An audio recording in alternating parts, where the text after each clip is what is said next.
The day everything broke was the day I realized being poor was a crime I didn't know I had committed. I was standing outside Jake's apartment, holding my phone with shaky hands. The screen showed the group chat I had been part of for years, the one called The Crew, the one that used to feel like family. I typed, "Guys, I won't be able to join tonight. Money is tight, maybe next time." 3 dots appeared, then disappeared. Then Jake replied, "Bro, we can't always slow down for you." A second message followed. "Yeah, this hangout isn't really your level right now." My chest tightened. I stared at the words, hoping I was reading them wrong. Then came the message that finished me. "No offense, man, but it's awkward being friends with someone who's always broke." No offense. I laughed out loud, but it came out wrong. It sounded like a cough mixed with a cry. I slid my phone into my pocket and sat on the cold steps outside the building. Cars passed. People laughed as they walked by. The world didn't stop just because mine had cracked. My name is Daniel Miller, and that was the night I became too poor to be someone's friend. It hadn't always been like this. Just 2 years earlier, I was part of everything. Game nights, road trips, late-night burgers. Jake, Mike, Chris, and Ryan, we were inseparable, or so I thought. Back then, I had a job at a small tech store. It didn't pay much, but it was steady. I could split bills. I could buy drinks. I could laugh without counting coins in my head. Then the store shut down. No warning. One Friday afternoon, the manager gathered us and said, "I'm sorry, guys, this is it." Just like that, my income disappeared. I told myself it was temporary. I told my friends too. "Don't worry," Jake said that night. "You'll bounce back, you always do." But weeks turned into months. Applications went unanswered. Interviews led nowhere. Savings dried up. My car started making a sound I couldn't afford to fix. Slowly, I stopped getting invited out. At first, it was small. "Hey man, we're grabbing dinner last minute. Tonight's kind of expensive, maybe next time." Then it became silence. When I did show up, things felt different. Jake would pay and sigh loudly. Chris would joke, "Put it on Dan's tab, oh wait." Everyone laughed. I laughed too, because what else could I do? But inside, something was shrinking. One night, I finally asked Mike the question I was afraid to hear the answer to. Did I do something wrong? He didn't look at me, just shrugged. "It's just, things change, man. We're all trying to move forward." Forward? Without me. The worst part wasn't the loneliness, it was the shame. I stopped answering calls from my mom because I didn't want to admit I was struggling. I avoided mirrors because I didn't recognize the tired face staring back. Some nights, I ate ramen with no seasoning and told myself it was a choice. Other nights I prayed. I wasn't even sure who I was praying to anymore. One night, after the group chat incident, I walked home instead of taking the bus. I needed the time. I needed to think. Rain started falling halfway through, cold and heavy. Perfect. When I got to my tiny apartment, my phone buzzed again. A private message from Jake. "No hard feelings, right?" I stared at it for a long time. Then I typed, "Sure." That lie tasted bitter.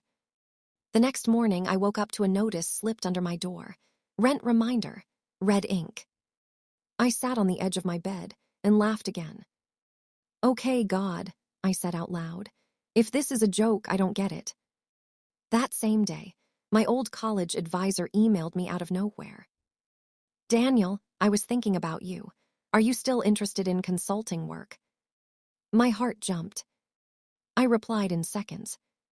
"Yes, anything." She sent back a short reply. "Call me." That call changed nothing. At least not right away.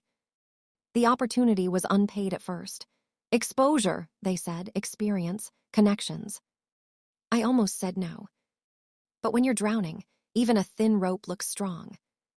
So I said yes. The consulting firm was small. Old building, cracked walls, no fancy signs. But they gave me a desk. A real one. For the first time in months, I felt useful. I worked like my life depended on it. Because it did. I arrived early. I left late. I listened more than I spoke. Weeks passed. My friends didn't notice. They were busy posting photos. New clothes, new bars, new smiles. I watched from my cracked phone screen, feeling like I was looking through glass at a world I used to live in. One afternoon, while filing reports, I overheard my supervisor, Mr. Thompson, arguing on the phone. Yes, I know we need someone reliable. Pause. No, not a kid. Someone hungry. Pause. I felt something stir in my chest. That evening, he called me into his office. You're working for free, he said bluntly. I nodded. Why? Because I have to, I said. He studied me for a long moment. Then he smiled. Come in tomorrow, we'll talk. I walked home that night feeling lighter. Not hopeful. Just lighter. The next morning, my phone buzzed. Group chat. Chris posted a photo, all of them at a rooftop bar, smiling, drinks raised. Caption, good vibes only. I muted the chat. That day, Mr. Thompson offered me a paid position. It wasn't much, but it was something. I called my mom and cried. I paid part of my rent. I bought real groceries. Still, the damage was done. My friends were gone. Or so I thought. 3 months later, something strange happened. Jake texted me. Out of nowhere. Hey man, long time, you good? I stared at the message, confused. Then Mike called. Bro, we should catch up. My stomach tightened. Why now? I said I was busy. They insisted. I said no. That night, I found out why. A mutual acquaintance, Sarah, messaged me. Congrats on the Thompson deal. I froze. What deal? I asked. She sent a link. An article. My name was in it. Not big, not flashy. But it said I was part of a consulting team that had helped restructure a failing startup. The startup had gone viral. So had the story. Grace. That's what my mom always called it. Grace speaks when people are silent, she used to say. I didn't understand it then. I was starting to. The next day, Jake showed up at my door. Unannounced. Smiling. Danny, he said like nothing had ever happened. Man, you look good. I leaned against the doorframe. Do I? He laughed awkwardly. So, heard things are looking up for you. I didn't answer. Behind his smile, I saw something new. Need. He scratched the back of his neck. Listen, I've got this business idea. Maybe you could give me some advice. Advice. From the guy who was too poor to be their friend. I felt a strange calm wash over me. This wasn't revenge yet. This was just the beginning. I looked at Jake and smiled. Sure, I said, let's talk. But inside, I knew something he didn't. Grace had spoken. Jake sat on my couch like he owned the place. Not the old couch from before, the one with the broken spring and torn armrest, but the new one I had just bought 2 weeks earlier. It wasn't fancy, but it was clean, firm, real. Jake kept looking around, nodding slowly. Man, he said, forcing a laugh, you really upgraded. I smiled, but said nothing. Inside my head, a voice whispered, you didn't even have a chair for me when I was broke. He leaned forward. So yeah, the idea is simple, an online service. I just need someone smart to help me structure it. Smart. Back when I couldn't afford fries, I wasn't smart enough to sit at their table. I nodded slowly. Send me the details. His face lit up. I knew you, help, you always had my back. That sentence hit me like a slap. After he left, I locked the door and stood there for a long time, breathing slowly. Grace had changed my story overnight, but it was also changing how people saw me. And how I saw them. The next few weeks were strange. Very strange. Mike started calling every other day.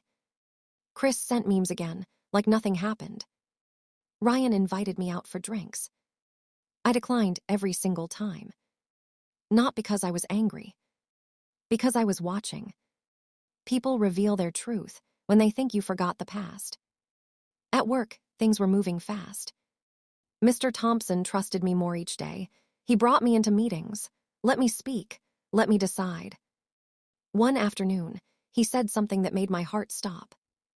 "Daniel, how would you feel about leading the next project?" I swallowed. "Me." "You," he said simply. "You see things others don't." That night, I walked home smiling like an idiot. When I got inside, my phone was blowing up. Group chat notifications. I opened it for the first time in months. "Jake, we should celebrate Dan's success." "Chris, drinks on you," rich boy face with tears of joy. "Mike, proud of you, man." I stared at the screen. Not one apology. Not one, "Sorry we treated you like trash." Just jokes. I typed nothing. Instead, I muted it again. A few days later, I ran into Sarah at a coffee shop.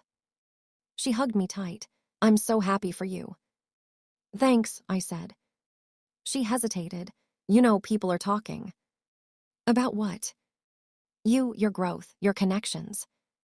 I laughed softly. "Funny, no one talked when I was invisible." She nodded sadly. I noticed. That was when it hit me. Grace didn't just lift me. It exposed them. One evening, Jake called again. His voice sounded different. Stressed. "Dan, I really need your help," he said. "Things aren't going well." I almost laughed. Almost. "What's wrong?" I asked calmly. "The business idea, I invested money already. I need guidance. Connections. Access."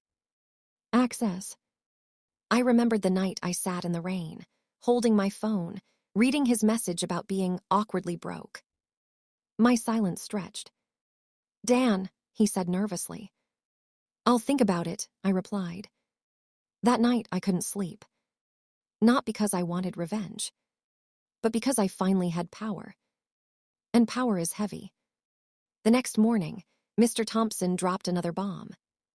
"The startup you helped restructure, they want you directly. Full-time offer, big jump." My hands shook.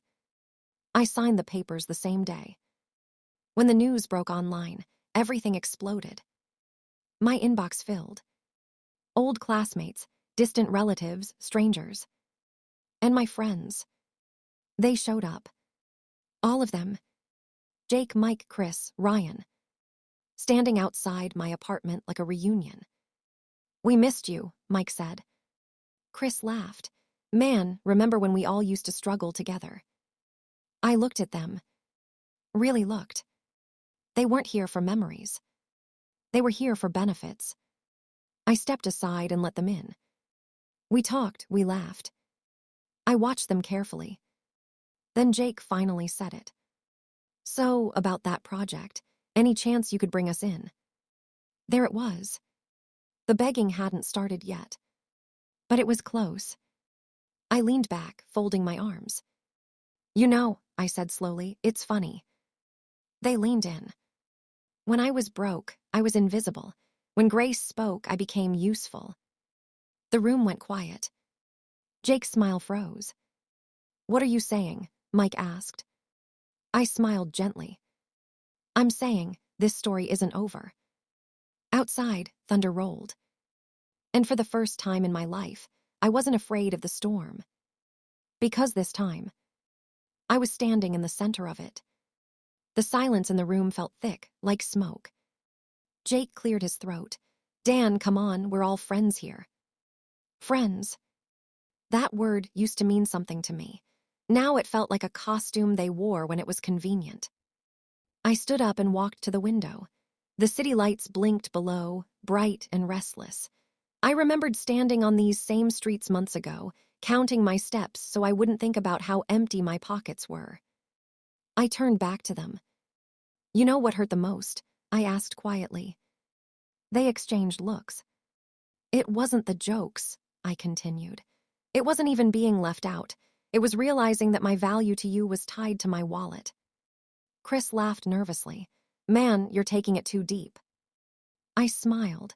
That's what people say when they don't want to feel guilty. Mike shifted in his seat. We didn't mean it like that. But you did it like that, I said. No one spoke. Ryan checked his phone, pretending to be busy. Jake stared at the floor. I didn't yell. I didn't curse. I just let the truth sit there. After a few minutes, Jake stood up. Look, if this is awkward, we can go. I nodded. Yeah, maybe that's best. They left one by one, offering weak hugs and fake smiles. When the door closed, I exhaled deeply. My hands were shaking. Not from anger. From relief. For the first time, I chose myself. The next week was chaos. My new job demanded everything. Meetings, calls, decisions that actually mattered. People listened when I spoke. People respected me. One afternoon, as I walked into a conference room, a man in a sharp suit stood up and shook my hand. I've heard a lot about you, Daniel, he said.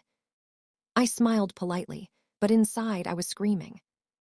If only you knew where I started. That night, my phone buzzed again. Jake. I almost ignored it. Almost. Hey, he typed. Can we talk for real this time? Against my better judgment, I agreed. We met at a quiet diner.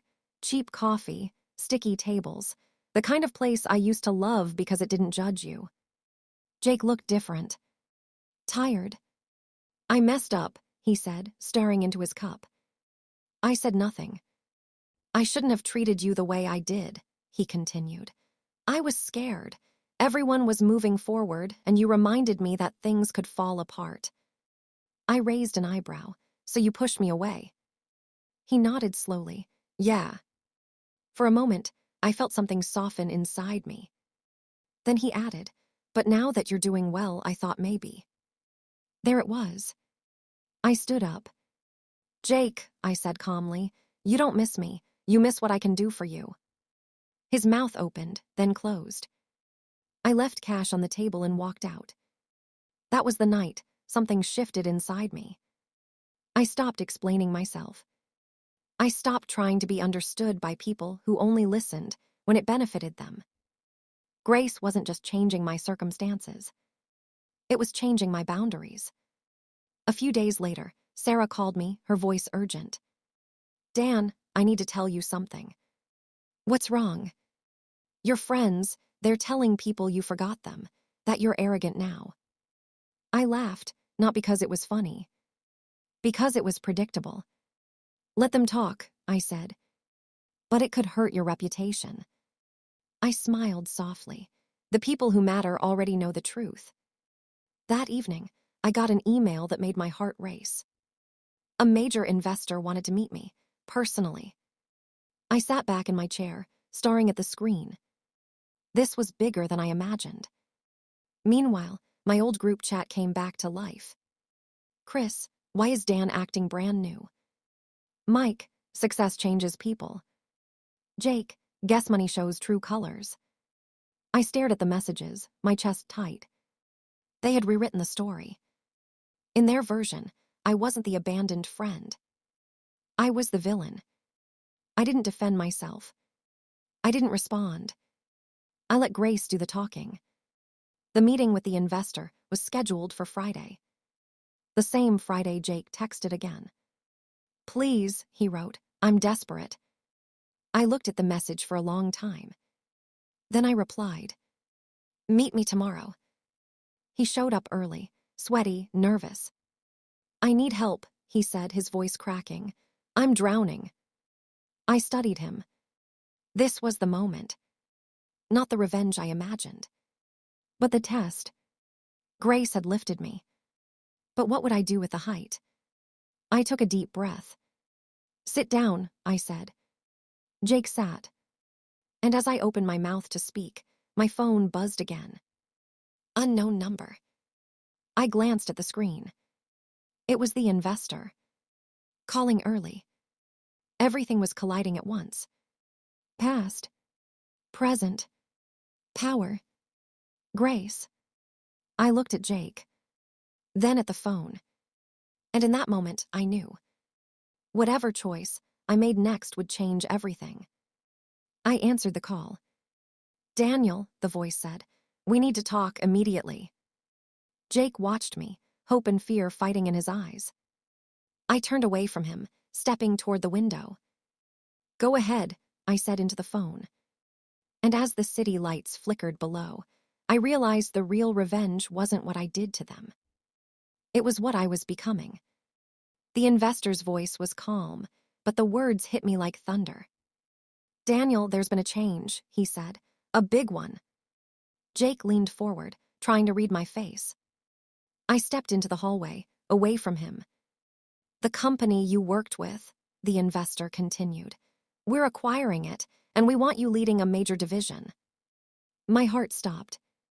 "Me," I whispered. "You," he said, "but there's a condition." "There's always a condition."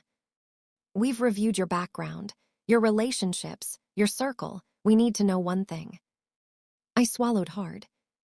"Can you separate business from personal history?" I looked through the glass door. Jake sat there, head down, hands clasped together. The same hands that once typed. It's awkward being friends with someone who's always broke. "Yes," I said slowly, "I can." "Good," the investor replied, "because the people you bring close now will shape everything later." The call ended. I stood there for a long time, phone pressed against my ear, even after the line went dead. Then I went back inside. Jake jumped up. "What did they say?" I looked at him, really looked. Not with anger. Not with pride. With clarity. "They offered me something big," I said. His eyes lit up. "That's amazing, so does that mean?" "It means," I interrupted gently, "that I have to be very careful who I move forward with." His smile faded. I continued, my voice steady. "Jake, when I had nothing, you walked away. That pain taught me something no success ever could." He nodded slowly. "I know, and I'm sorry." "I believe you," I said. He looked surprised. "But believing you doesn't mean restoring access," I added. Silence.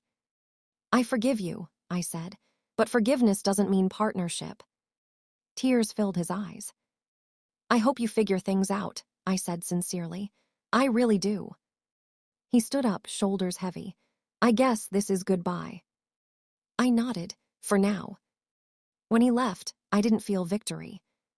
I felt peace. Weeks later, my life looked completely different. New office, new responsibilities, new people who never knew the broke version of me. But I never forgot him. I never forgot them. Sometimes, late at night, I still remembered the rain, the stairs, the phone screen glowing with words that broke me. And I smiled. Because those moments didn't destroy me. They defined me. Grace didn't just change my story overnight. It exposed hearts. It rearranged loyalties. It separated real ones from seasonal ones. And the funniest part, the same people who once shunned me for being poor still watch me now, from a distance, wondering how it all happened. But the truth is simple. When I was too poor to be their friend, Grace was quietly preparing me to become someone they could never reach again. Thanks for watching. Kindly drop your comment about this story. And please subscribe to this channel for more interesting stories.